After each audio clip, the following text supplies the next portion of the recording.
مولانا توقیر رضا خان کی گرفتاری پر All India Muslim Personal Law Board کا بیان سامنے آیا ہے۔ مولانا توقیر رضا خان اور دیگر گرفتار مظاہرین کو فوری رہا کیا جائے۔ All India Muslim Personal Law Board کی مانگ ہے، مسلمانوں کا پرامن احتجاج کوئی جرم نہیں ہے، پرامن مظاہروں پر پولیس کی پرتشدد کارروائی غلط ہے، اقتدار کا غلط استعمال اور سنگین ناانصافی کی جا رہی ہے۔ All India Muslim Personal Law Board نے مولانا توقیر رضا خان اور دیگر لوگوں کی گرفتاری، یو پی کے سی ایم یوگی آدتیہ ناتھ کے دھمکی بھرے بیانوں اور پولیس کے بدلے کی بھاونا رکھنے والے رویے کی سخت مذمت کی۔ All India Muslim Personal Law Board نے اس سلسلے میں پریس ریلیز کے ذریعے بیان جاری کیا، جس میں لکھا گیا: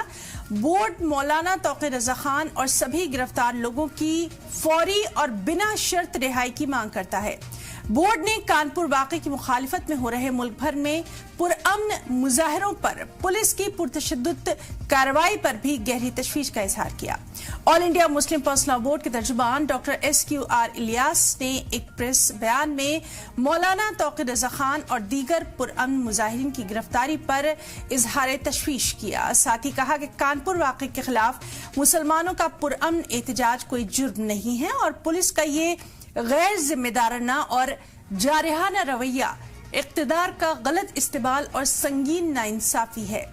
آئی لو محمد نعرہ لگانا یا بینر پر دکھانا نہ تو غیر قانونی ہے، نہ ہی آئین کے خلاف۔ بھارت میں دوسرے مذاہب کے لوگ بھی اپنے مقدس لوگوں کے تئیں اسی طرح کی عقیدت کا اظہار کرتے ہیں اور ان کے خلاف کبھی کوئی پولیس یا انتظامی کارروائی نہیں کی جاتی، اسی لیے کانپور میں ایسے بینر دکھانے پر FIR درج کرنا بے حد غیر ذمہ دارانہ اور صاف طور پر تعصبانہ اور بھید بھاؤ کرنے والا ہے۔ All India Muslim Personal Law Board کے ترجمان نے مزید کہا: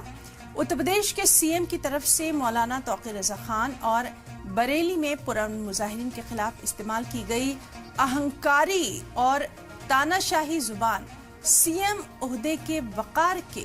خلاف ہے۔